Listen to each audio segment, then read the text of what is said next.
خداوند ذوالجلال نے جن کو نوازا ہے۔ اخدود النار کا مشہور واقعہ مولانا جلال الدین رومی رحمۃ اللہ علیہ نے اپنی مثنوی میں نقل فرمایا۔ پہلے انبیاء کے وقت میں بادشاہ وقت ہے، وقت کے پیغمبر نے لوگوں کو توحید کی تعلیم دی، شرک سے بیزاری کا فرمایا کہ خدا کے سوا کوئی کسی کا کچھ بگاڑ نہیں سکتا، خدا کے سوا کوئی کسی کی بنی ہوئی کو بگاڑ نہیں سکتا اور بگڑی ہوئی کو درست نہیں کر سکتا۔ اللہ کے قبضے قدرت میں ہے یہ سارا نظام، اور مالک جو وہ ہوا، اور کوئی کیا کر سکتا ہے؟ چنانچہ بادشاہ وقت نے دربار لگایا ہوا ہے، لوگ بادشاہ کو سجدہ کرتے جاتے ہیں، گزرتے جاتے ہیں، بادشاہ اپنے آپ کو سجدے کرا رہا ہے۔ سرکار مدینہ صلی اللہ علیہ وسلم کی تعلیم یہ ہے کہ رب العالمین کے سوا یہ تیرا سر، یہ تیری پیشانی اتنی قیمتی ہے، اس کی قیمت سیدنا حسین سے پوچھو، اس کی قیمت عبداللہ بیر شہید سے پوچھو، اس کی قیمت شہید ابن مسیب سے پوچھو، اس کی قیمت اور شہید ہونے والے صحابہ کرام سے پوچھو کہ انہوں نے یہ سر کٹا تو دیا پر غیر کے سامنے جھکایا نہیں۔ مرد آ رہے ہیں سجدہ کر کر کے بادشاہ کو خوش کر رہے ہیں، اس نے خندق آگ سے بھروائی ہے، جو سجدہ نہیں کرے گا اس کو اس آگ میں ڈالا جائے گا۔ اللہ کی قدرت، ایک عورت آئی، ایماندار تھی، مومنہ تھی، ایمان والی تھی، بادشاہ کے سامنے لائی گئی، سجدہ کر، کہنے لگی اس مالک الملک کے سوا سجدہ کسی کو جائز نہیں، وہ زمین و آسمان کا پیدا کرنے والے جان کا پالن ہار ہے، اس کے سوا یہ میری پیشانی، یہ میرا ماتھا کسی اور کے لیے جھک نہیں سکتا، وہ میرا معبود ہے، وہ میرا مقصود ہے، وہی خالق و مالک ہے۔ بادشاہ کو بڑی حیرانی ہوئی کہ یہ تو کام بگڑے گا، سب مرد، سب جوان، سب امیر غریب سجدہ کرتے ہیں، جاتے ہیں، ایک عورت اکڑ گئی۔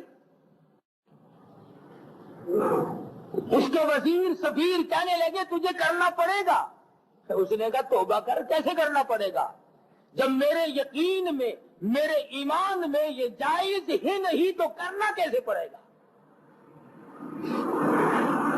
انہوں نے کہا یہ تیرے سامنے لوگ نہیں کر رہے ہیں، انہوں نے کہا ہاں کر رہے ہیں، کہ پھر انہوں نے کہا یہ کوئی دلیل تھوڑی ہے کہ لوگ کر رہے ہیں، میں کہتی ہوں میرا اللہ ہے، وہ سمد ہے، وہ بے نیاز ہے، میں خدا کی ذات کے سوا کبھی کسی کو میں نے سر جھکایا ہی نہیں۔ بادشاہ کہنے لگا اس کا علاج کرو بھائی، ورنہ اس کے ساتھی اور یہاں پیدا ہوں گے۔ یہ تو کوئی عقیدے کی پکی معلوم ہوتی ہے، کچے عقیدے کی جو عورتیں ہوں گی وہ اپنے ایمان کو یوں ہی ریت کی طرح بہا دیتی ہیں، کپڑوں سے ننگا، پیٹ سے بھوکا، کتاب اٹھائے پھرتا ہے، گھروں میں آ کر کے کہتا ہے لاؤ میں تمہاری تقدیر بتاتا ہوں، انگلی رکھو میں فال کھولتا ہوں۔ کوئی سمجھدار اس سے پوچھ لے کہ تو جو گلیوں میں دھکے کھاتا پھر رہا ہے، تو نے آج تک اپنی تقدیر کی فال نہیں کھولی؟ اپنی تقدیر تو دیکھی ہوتی، تیری تقدیر میں یہ در لکھے ہوئے، اور بعض لکھے پڑے نوجوان ایسے جاسے میں پھنستے ہیں، جو انگلی رکھتے ہیں پھر وہ پڑھتا ہے، یوں ملے گا، یہ ہوگا، تعلیم اچھی پاس ہوگی، دوسرے ملک میں جاؤ گے، یہ ہوگا، وہ اس پر یقین ہے، اور خدا کی ذات پر یقین ہے۔ اچھے خاصے لکھے پڑے لوگ، سمجھدار لوگ پھسل جاتے ہیں۔ اور بعض شہروں میں مسلمانوں آپ حیران ہوں گے کہ نوجوان طبقہ لکھا پڑھا، ایک جادوگر بیٹھا ہے وہاں، اس نے لفافوں میں کاغذ بند کر کے رکھے ہوئے ہیں، ایک چڑیا اس نے پالی ہوئی ہے، وہ چونچ سے پرچہ کھینچتی ہے، اور بابو جی پھر اسے پڑھ کر اپنی تقدیر دیکھتے ہیں، اللہ الصمد، مسلمان تو کلمہ پڑھتا ہے کالی کملی والے کا، اور اس زمین و آسمان کے مالک کا تو پیدا کیا ہوا بندہ ہے، چڑیا کے پرچے پر تیرے خدا کے قرآن پر تیرا ایمان نہیں.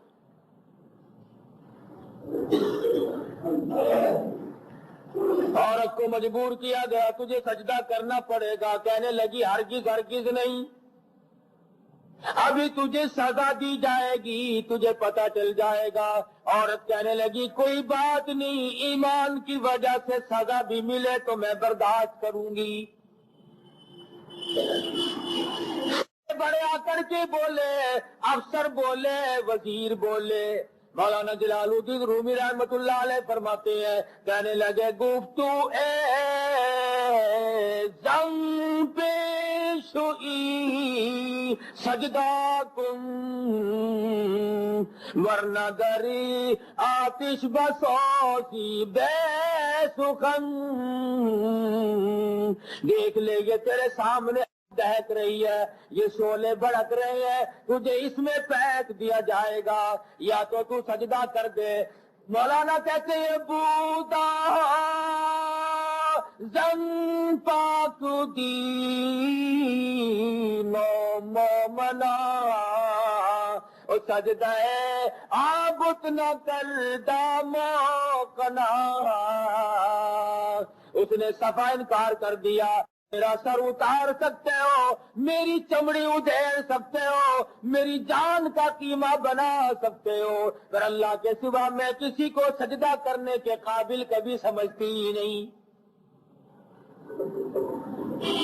ظالموں نے سب سے پہلے امتحان لینے کے لیے عورت کا بچہ چھینا اور دیکھتی ہوئی آگ میں پھینک دیا، گولوں میں پھینک دیا، شولوں میں پھینک دیا.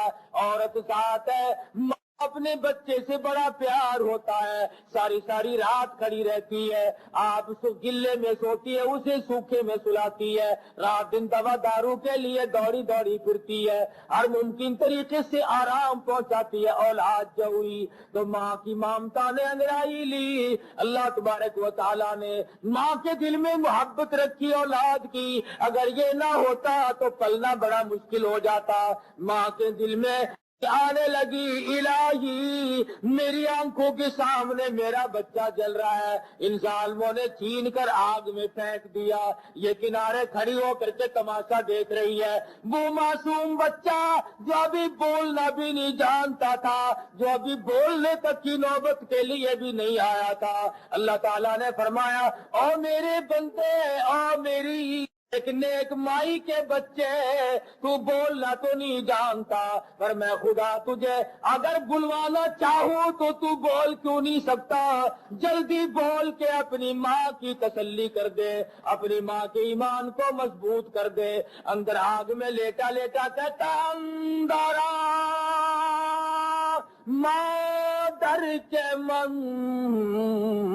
ایجا خوشم گرچہ دری صورت میانی آتشم. او میری اماں گھبرانا نہیں، پریشان نہ ہونا، مضطرب نہیں ہونا.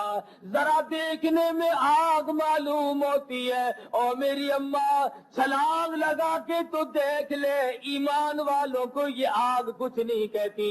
یہ تو ایسا معلوم ہوتا ہے جیسے اور چمیلی کے پھول بچھے ہوئے ہوں.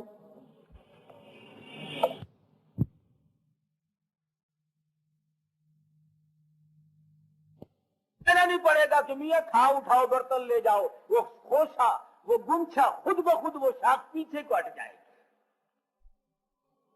فرما خداوند عالم فرماتے جب مجھے راضی کرو گے تو بہشت ہے میرے پاس. میں کر رہا تھا کہ ہم لوگوں کی محبت کا کوئی معیار تو ہونا چاہیے. یہ شکل ہماری نہیں بتاتی کہ ہمارے دلوں میں حضور کی محبت ہے، یہ لباس ہمارا نہیں بتاتا کہ ہم حضور کے امتی ہیں اور حضور کے عاشق ہیں، رشتے ناطے کرنا وہ ہمارا نہیں بتلا رہا کہ ہم حضور کے امتی ہیں، مرنا جینا وہ ہمارا نہیں بتلا رہا کہ ہم حضور کے امتی ہیں. تماشا دیکھ، ہر رگ ہم نے الگ بنا لی، ایک ایک چیز کو الگ الگ بنایا ہوا ہے.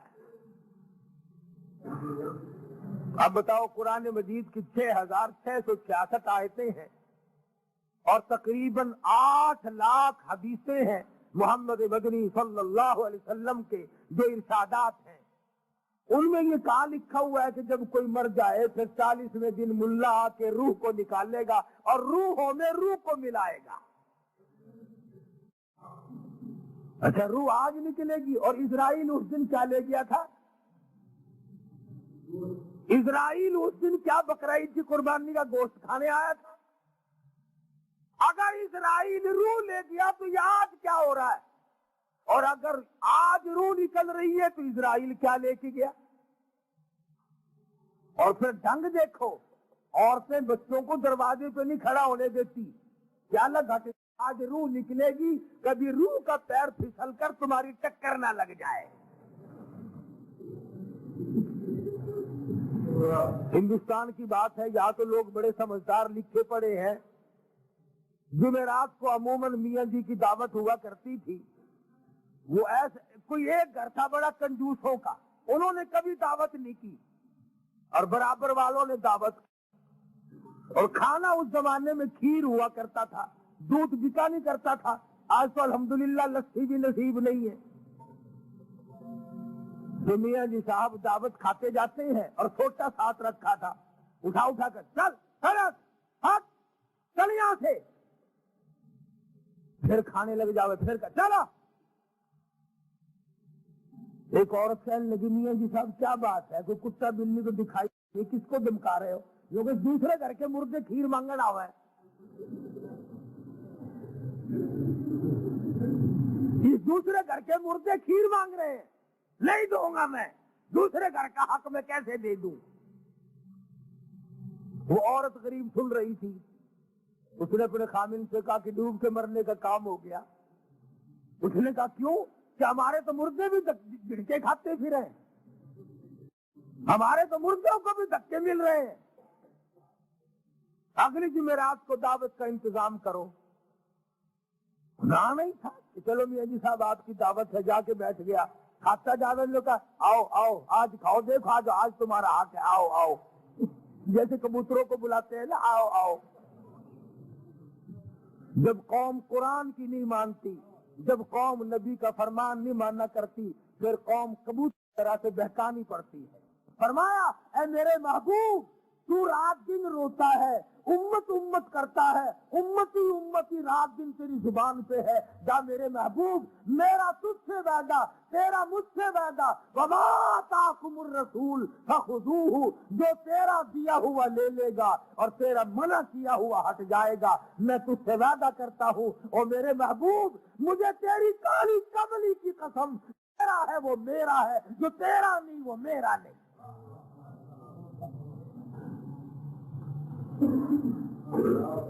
فرمایا تیرے دامن سے جو وابستہ ہو گیا میرے محبوب، اس کو عذاب دیتے ہوئے مجھے شرم آئے گی.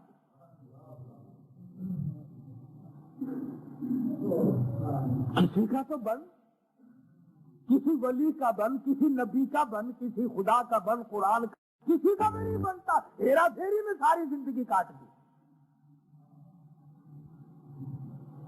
صحابہ اکرام نے حضور اکرم صلی اللہ علیہ وسلم کی ایک ایک سنت کو تا زندگی نبھایا اور بتایا ہے ایک ایک کو. آنکھیں کتنی قیمتی شے ہے، 1 منٹ بھی اس کے بغیر آدمی دیوار کی دیوار ہے. حضرت عبداللہ بن عباس رضی اللہ تعالیٰ عنہ کی آنکھوں میں پانی اتر آیا، بالکل محتاج ہو گئے، معذور بن گئے. حکیم آئے، ڈاکٹر آئے، انہوں نے کہا جی آنکھیں تو ہم بنا دیتے ہیں مگر 3 دن تک آپ کو سجدہ کرنے کی اجازت نہیں. مسئلے کی بات اور ہے. میں تجھے بتاؤں غلامی کس سے، یوں ہی نام رکھنے سے بات نہیں بنتا. یہ انجمن غلامان مصطفیٰ، چل نام رکھ لیا، کاغذ چھاپ لے، کام بن گیا. انجمن غلامان رسول، میں یہ نہیں کہتا کہ انجمن ان ناموں سے نہ بناؤ مگر کر کے تو دکھاؤ. انجمن غلامان مصطفیٰ کا سیکٹری لگا، یہ نوجوان ہمارا سیکٹری ہے. خدا کی قسم سیکٹری کی شکل دیکھو پتہ ہی نہیں چلتا یہ مسلمان ہے، یہ اندرا کا بھتیجا ہے، پتہ ہی نہیں چلتا. خبر کون ہے تمہارا کہ یہ ہے؟ وہ بھی ایسا معلوم دے جیسے شاستری کا لونڈا ہو۔ اب بتائیے کیسے کام چلے گا؟ اس کا نام غلامی ہے۔ تیری ہر ادا سے ظاہر ہونا چاہیے کہ تو کس کا غلام، تیرے آس آس سے اس کا پتہ چلنا چاہیے کہ تو معلوم ہونا چاہیے کہ تو کن کا غلام ہے۔ پیر مہر علی شاہ صاحب گولڑا شریف والے سب کہہ دو رحمت اللہ علیہ۔ ہاں تم کہتے ہو نا پیروں کو نہیں مانتے، پیروں کو مانتے ہیں ہم، سارے پیروں کو مانتے ہیں، صرف ڈاکوؤں کو نہیں مانتے۔ پیر مہر صاحب گولڑا شریف والے سب کہہ دو رحمت اللہ علیہ۔ حضرت مولانا سید حسین احمد صاحب مدنی رحمت اللہ علیہ جب سرحد کے دورے سے واپس ہونے لگے تو آرام فرما رہے تھے، گاڑی میں سو رہے تھے، یکدم چونک اٹھے تو ساتھیوں سے پوچھا کون سا اسٹیشن ہے؟ تو لوگوں نے کہا گولڑا۔ نے کہا گولڑا نہ کہو، گولڑا شریف۔ حضرت مدنی نے فرمایا نقطۂ حیات میں موجود ہے، میں نے ابھی کتاب سنی، فرمایا یہاں وہ اللہ والا موجود ہے کہ جو 24 گھنٹے میں جب تک 24,000 مرتبہ اللہ اللہ اللہ نہیں کہہ لیتا تھا اس وقت تک نہ روٹی کھاتا تھا نہ نیند کرتا تھا۔ اور پیر مہر علی شاہ صاحب رحمت اللہ علیہ کی کتاب موجود، اس میں لکھا ہے، توجہ کرنا، اس میں لکھا ہے کہ لوگ کہتے ہیں جس جانور پہ تکبیر نہ پڑی جائے حرام ہو گیا۔ میں کہتا ہوں جس چیز پر جو سانس بغیر اللہ کے نام لیے آیا وہ سانس بھی حرام ہے۔ پیر مہر علی شاہ صاحب رحمت اللہ علیہ کا فتویٰ ہے۔ کون سے پیر نے ماننا ہے؟ جب تک وہ زندہ رہا بٹے مارے، جب وہ فوت ہو گیا چاٹنا شروع کر دیا۔ سبحان اللہ، وہ بڑا پیر ہے جی ساڈا، اور منیا بھی ماننا بڑا مشکل ہے۔ شاہ بہاء الحق زکریا ملتانی سب کہہ دو رحمت اللہ علیہ کون تھا؟ ہمارا پیر ہے، ہمارا مرشد ہے، ہمارا بڑا ہے۔ ساری عمر محمد مدنی صلی اللہ علیہ وسلم کی حدیث پڑھائی، یہاں نبی کی حدیث کی تعلیم دی، غزلیں نہیں گائی، جوڑے نہیں گائے، ہارمونیم نہیں بجائے، بہاء الحق نے ایک دن طبلہ نہیں کھڑکایا، شاہ رخ نے عالم رحمت اللہ علیہ نے ایک دن بھی طبلہ نہیں کھڑکایا۔ کیسے کھڑکاتا؟ یہ اللہ والے تھے، میراثی تھوڑے ہی تھے، یہ طبلے کھڑکانے آئے تھے دنیا میں، یہ کوئی سرنگی ہارمونیم بجانے آئے تھے؟